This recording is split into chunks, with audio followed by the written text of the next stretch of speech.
Зэг сайн байцгаана уу guys. Энэ удаагийн бичлэгээр Tokyo Revengers-ийнхаа сүүлийн партиг оруулахаар бэлдсэн байна. За тэгээд олон юм наршаад явах уу? Шууд бичлэгээр рүү орцгоё. Тэд санаанд оромгийн зүйл хийж, Эммаг зөвхөрөөр толгоороо зөгтөг. Хамгийн их гайхшруулсан зүйл нь Майкигийн тайван байгаа байдал. Майки Эммаг нуруунд дэвүүрээд эмнэлэг рүү авчив. Эмма Майкид хэрвээ би амьд гарахгүй бол дараакинд намайг хайрладаг байсан гэж хэлээрэ гэж хэлнэ. Заавж байгаа нэг хэсэг зогсоод уйлаад. Тэр жах аним руу орцгоё. Эмма Такемичид Майкиг сайн арч чандараа гэж хэлээд Майкигийн нуруунд дээр нас бардаг.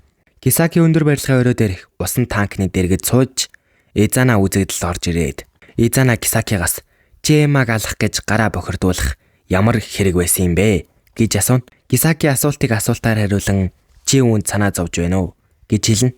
Изана Эмма түүний дүү биш байсан гэж хэлдэг. Тэр 10 жилийг асрамжийн газарт өнгөрөөхөд зөвхөн Шиничиро ол түүн дээр очдог байсан.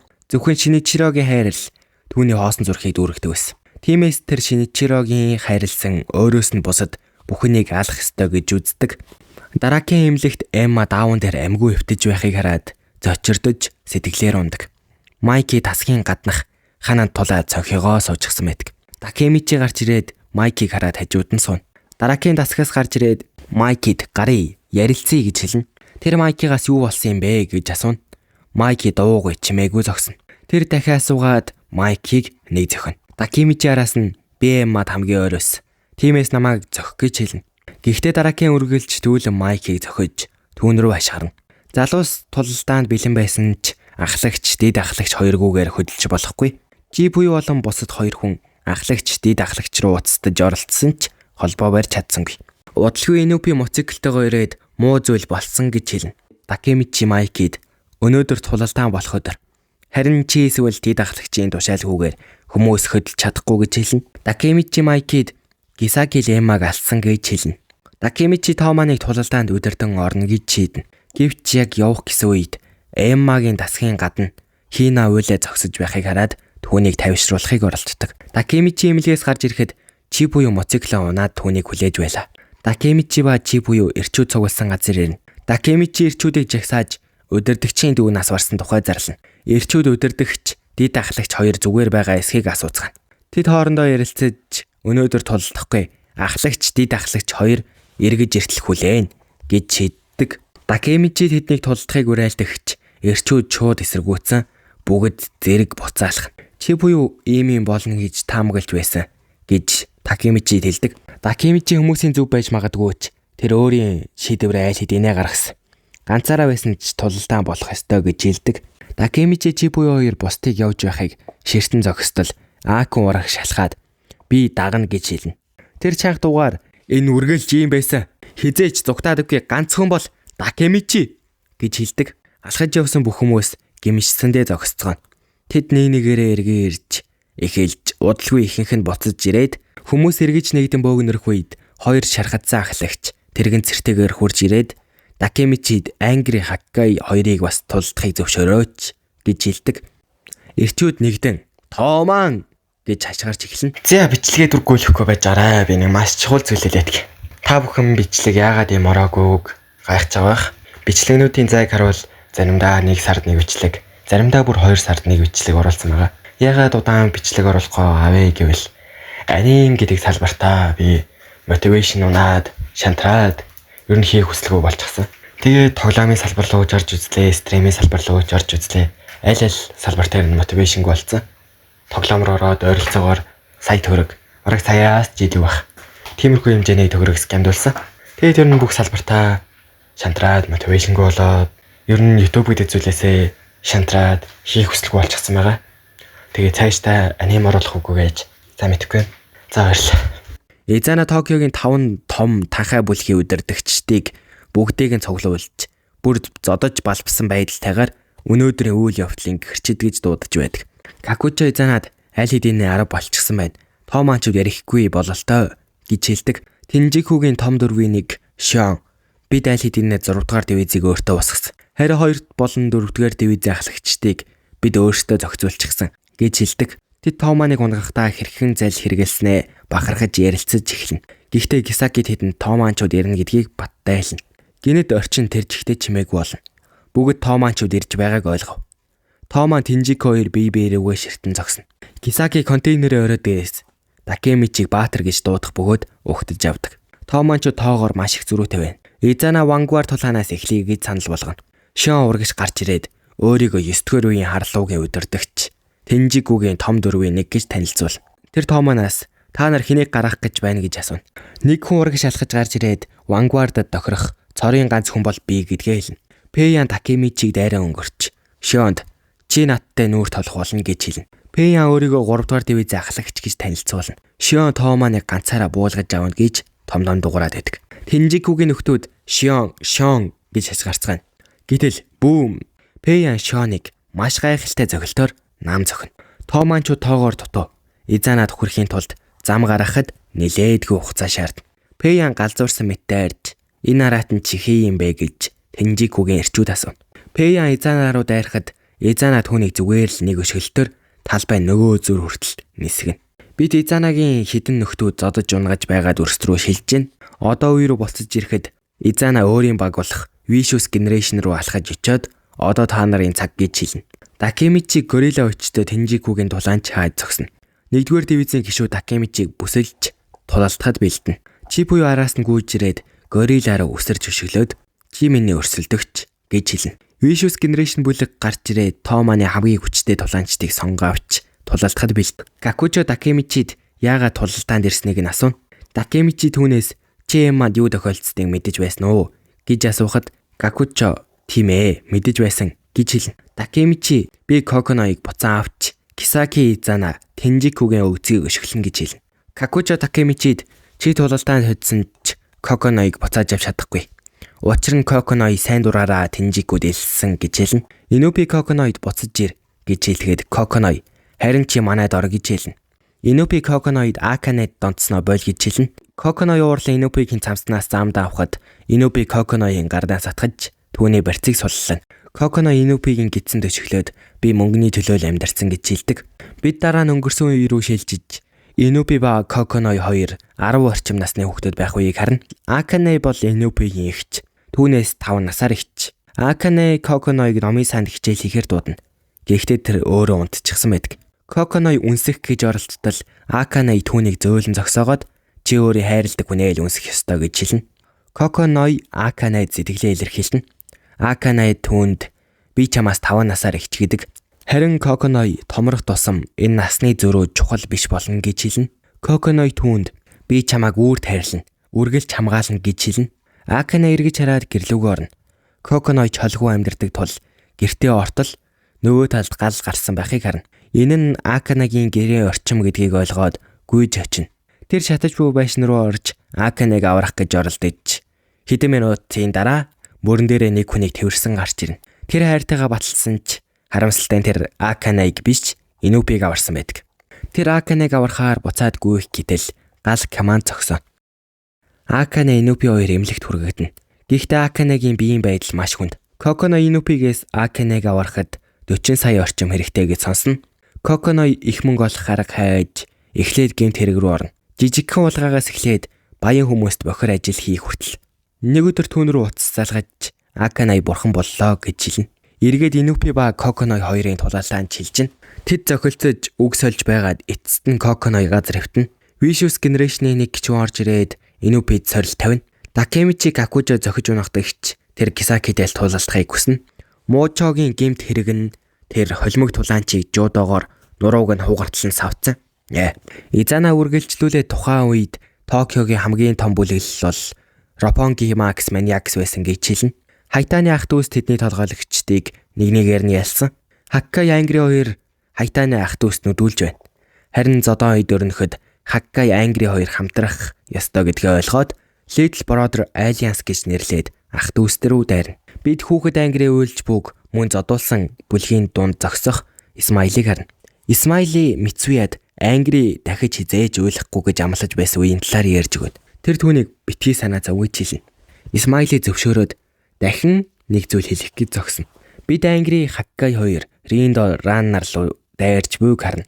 Хаккай Грант хөмрөөр нүүрэн дээр нь зохино. Ангри Риндо туулж унгаж зүүн хөлийг нь хугалдаг. Риндо Ангриг орхиж Рантай хамт Хаккайыг зэрлэхээр тамлахаар шийдэн толгойг нь тасралтгүй зохино. Бүхэн гайхаж зогсоод ажиглана.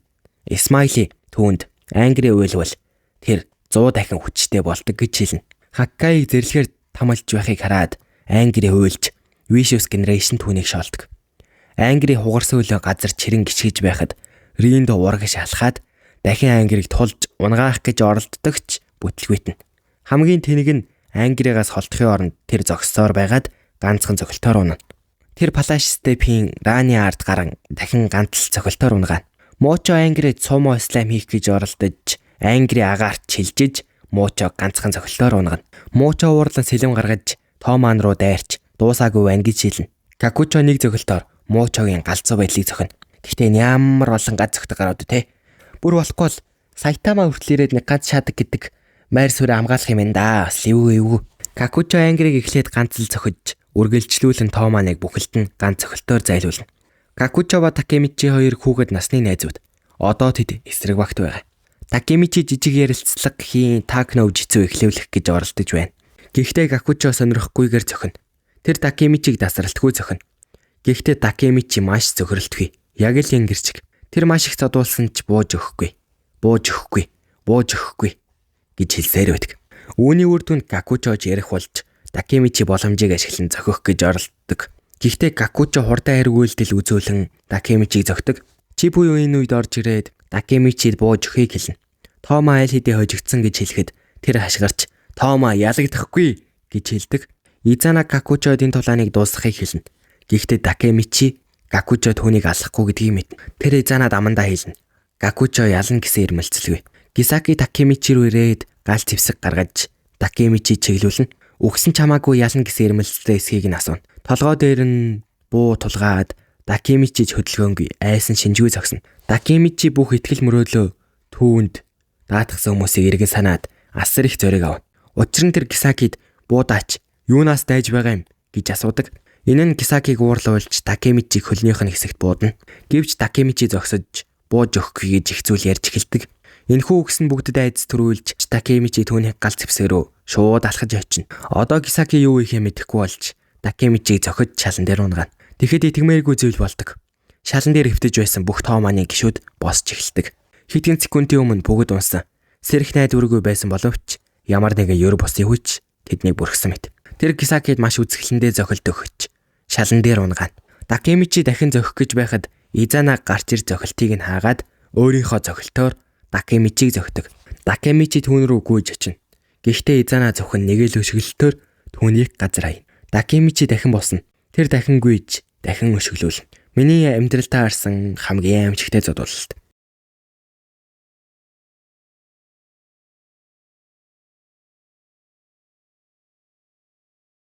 Гэвч Такемичи бууж өгөхгүй, унахгүй. Тэр Изана руу зохихоор гүйж, яг зохих гэж байхад тэр зогсно. Бүгд түүний яагаад зогсныг гайхна.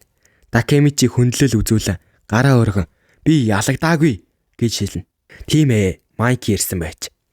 Майки рингэнд алхаж орж ирэхэд бүгдэд ирч хүж тарж эхэлнэ. Тэр Такемичи талархаж дараа нь Даракийн Хинатай моциклоор хурж ирдэг. Дараа нь бид Хина, Майки ба Даракинд Такемичи ирээдүгээс тэднийг аврахаар ирсэнг хэлж буй флашбекийг харна. Тийм ээ. Тэр Такемичиг ирээдүгээс ирсэн гэдгийг нь хэлчихсэн байдаг. Майки цусаа урсгах цаг болжээ гэж хэлнэ. Тэгээд Майки гайхалтай зүйл үзүүлнэ. Тэр Изанагийн бүлэг рүү ингэж хэлнэ. Та нар надтай тулалдахад маш жижиг байна. Майки цусаа урсгах цаг болжээ гэж хэлнэ.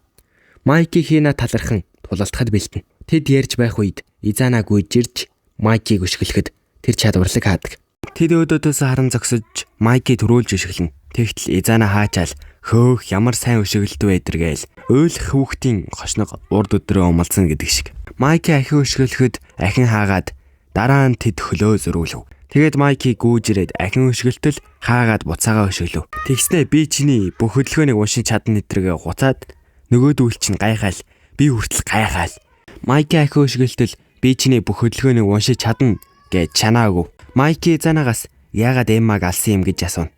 Дараа нь Изанагийн өнгөрсөн харах бөгөөд асрамжийн газарт Какучотой хамт тоглож байтал Изанатай хүн уулзгаар ирнэ. Тэр ээж нь байх гэж бодоод гүйн очив уулзтал Шиничиро байв. Шиничиро Би чиний том ах гэж хэлнэ. Дараа нь тэр Изанатай мотогоор гадуур зугаа айлж өшөө олон дурсамжууд бүтээж хөгжилдсөн юм. Шиничиро Изанад нэг асаагуур бэлгэлнэ. Тэгээд Изана том болсон байх бөгөөд Шиничирогийн мотогийн дэлгүүр дээр нь цуг гарах гэж асуун хамтдаа гадуур мототой гарна. Тэгтээ энэ удаа Изана жолоо барина. Изана Шиничирогоос та намайг дараагийн харлагын удирдагчаар томилох уу? Би танд үнэтэй зүйлсийг мэддэг тул үүнийг хамгаалахыг хүсэж байна гэж хэлсэн байдаг. Шиничиро зөвшөөрөн чамаас нэг өдөр асуух гэж байсан юм гэж хэлнэ. Би харлууг чамд дамжуулахыг хүсэж байна. Тэгэд Майки гэсэн гинэд Изана сонирн болоод толгой нэргээл явчихна. Одоо үед Изана Майкиг өшөөлж чи надаас бүх зүйлийг минь хулгайсан. Энэ миний чамааг алах гээд байгаа шалтгаан гэж байхад Шиничирогийн Майкигаас асууж байсан асуултыг харна. Шиничиро Майкигаас чи ахиад ахтай болвол яах вэ гэж асууж байсан байдаг. Майкиг Изана ахиа өшөглөөл юу болов вэ Майки эдэргээл басаал байдаг. Дараа нь Изанаг бид хідэн хүүхдүүдэд зодуулж явахыг харна. Тэд Шиничирогийн өгсөн асаагуурыг дэвсэж эвдэлж үргэлжлүүлэн зодно. Энэ өдрөөс Изана эвдэрсэж. Тэгээд тэр зодсон хүүхдүүдээс хариугаа авч ээлж дараалан зодож эхэлнэ. Майки Изанагаас ганцаардл чиний хүч юм уу гэж өшгөлж Майки Изана хоёр зодолтож эхэлнэ.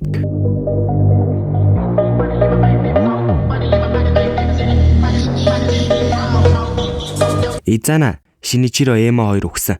Чээж гисэн ганцаараа биш гэж үү гэхэд чиний буруу Изана. Чамд одоо хүртэл дүү байгаа. Надад бас ах байгаа гэж тэд тулаанаа төр зогсож нөгөө Шиничиро Майкигаас асууж байсан чамд өөр нэг ах байсан бол яах байсан бэ гэдэг үе дээр нь Майки хариултаа хэлэн би түүнд дуртай байх нь гарцаагүй гэж хэлж байсан байдаг. Одоо үед Майки Изанад чамд одоо хүртэл би байна. Надад одоо хүртэл чи байна. Том ахаа би таныг аврахыг хүсэж байна гэхэд амаа дат гэж өчгөлгöd Майки болтож чи намайг ахиж зөхөхгүй гэд serious мод орж ирж жинхнээсээ үзэж далдганаатайгаараа мангар вацаамн гээл нүүрлэн зөхөж өшгөлж унгаана. Тэгсэн буцаж босч ирээд одоо л хөгжилтэй болж байна гэж зөхөх гэж байсан Майкид илэгдүүлээд Майки чи зөвхөн зүрхээ нээсэн бол Эмма би чамайг жаргалтайгаар хүлээж авах байсан гэхэд амаа тат гэд Изана уурлаад гүйж ирээд зөхөх гэж байхад Майки түүний нүрлөө зөхөж чи ялагдсан гэхэд Изана Кисаки руу очиж бууг нь авч Майки руу тулган үх Майки гэсэн. Майки бууд Изана юу болов вэ Изана буудаач хуурдан бууд гэд яг буудах гэж байхад Какужо гарч ирэн болов. Тэгээд хангалттай Изана бид ялагдсан гэд тайвшруулж байхад Кисаки түүнийг буудаад чи миний замд хөндлөсөд байна гэж хэлнэ. Какужоч түүн рүү дайрахад Кисаки үхгээд хид буудахад урдуур нь Изана орж буудуулна. Изана газар хөвтөж байхдаа Майкид надад бас чамд хэлэх нэг зүйл байна. Тэнжику ялагдсан. Какужо хажуудлаас нь яагаад намайг хамгаалж байгаа юм бэ? Яагаад над чи хүнийг чи бол хаа? Чи хэнийг ч орхисон? Хэнийг ч золиолсон хамаагүй. Чи өөрийнхөө эрүү үеийг бүтээх хэрэгтэй. Гэхэд Изана энэ миний үе биш ээ. Энэ бидний үе. Уучлаарай Какужо. Гэхдээ чи миний надад байсан бүх зүйл минь гэж хэлнэ. Изана Майкид хандан би ээжтэйгээ уулзсан гэж хэлнэ. Ээжтэйгээ таарсан үе дээр очив. Ээжтэйгээ очиж уулзаад яагаад надад намайг хизээч эргэж эртгүй байсан юм бэ? Яагаад намайг хайсан юм бэ гэхэд ээж нь чи миний хүүхэд биш гэж хариулна. Чи бол миний экс нөхрийн экс нэрээс нь гарсан хүүхэд. Чи миний өргөмөл хүүхэд. Бид ямар ч хамааралгүй гэж хэлнэ. Изана шууд л сонирн болно. Изана Шиничирог зохин. Та мэдээгүй гэж юу? Яагаад надад хэлээгүй юм гэхэд тийм ээ би гадарлсан. Гэхдээ энэ ямар ч хамааралгүй гэхэд Изана яагаад ямар ч хамааралгүй гэж гэхэд Шиничиро бид цусан төрлийн хамааралгүй ч гэсэн юу ч өөрчлөгдөхгүй. Гэхэд амаатат чи яагаад заавал гарч ирэх ёстой байсан юм бэ? Хэрэг би ганцаараа байсан бол үүнийг зохицуулж чадах байсан. Чиний аз жаргалтай гэж бодсон бүх зүйл чинь гинэд тасарч оттно гэдэг чинь юу гэсэн үг вэ гэд одоо үе дээр нь Изана Майкид чи ойлгож байна уу? Надад ямар байгааг. Майки Изана чи гэхэд тийм ээ. Зөв. Би Шиничиро эсвэл чамтай эсвэл Эмматай хинтэй хамааралгүй. Хилээч Майки. Чи намайг аварч чадах уу? Би авраг таарахгүй болсон. Тийм биз. Зөв үү Эмма гэд хажуудлаас нь Какужо Изана гэхэд Изана хариу өгсөн. Тийм ээ. Изана өгсөн байж. Какужо түүн дээр очин гараас нь хөтлөж Изана би чамайг ганцаараа гэж үлдээхгүй. Утахгүй ардаас ч чуулна гэхэд цас орж эхлэв. Цас орж байгааг Какужо хараад багада Изанатай засан дээр тоглож байсан үеэ санан. Тэр үеийн оройн тэр хоёр мөрөөдлөө ярьж бид нар том болоод хамгийн хүчрхэг улсыг байгуул. Бидний хаант улсын нэр Тэнжику. Бид өөрсдийн гэсэн сайхан эр үеийг бүтээн гэсэн байдаг. Одоо үед ирэхэд Изана Гакучо хоёр хөдөлцөөд өгсөн юм шиг байна. Майки Кисаки руу хараа. Чи л ганцаараа үлдлээ. Би чамааг уучлах чадахгүй гэж байхад нэг мотоны дуу сонсогдож эхэлнэ. Энэ нь Хама байла. Хама Кисакиг шүүрж аван бариад цугтаа. Такемичи алдаж болохгүй гэж бодох зуур К мототойгоо араас нь хөөе гэдэг. Такемичи Кисакиг араас хөөж эхэлнэ. Кисаки Хамаг хурдл гэж яаруулахад тэд онхолдно. Кисаки босч ирэхэд урд нь Такемичи зогсож байлаа. Тэр босч ирээ зүгтахад Такемичи түүний араас хөөх гэж байтал буудуулсан хөлнөөс олж чадсангүй. Тэгтэл К нуруунд дээрээ үрээд түүний араас хөөж байхад ардаас нь Хамманыг төмрөөр зохих гэж байхад Такемичиг шийдэж хамгаал. Одоо К Хама хоёрын зодон болох гэж байна. Такемичи Кисакиг хөөж байгаад нэг машин иргэсэн өөдөөс нь Кисаки цемэн дээр цохиод авлаа. Гэхдээ энэ ямар 7 голтой гөлөг вэ те? Уулын айл хэдийн хүчээр л боллоо. Яхаа аргагүй голтор болохоор тэгээ за үргэлжлүүлэн яри да. Тэр хоёр үргэлжлүүлээ зодол.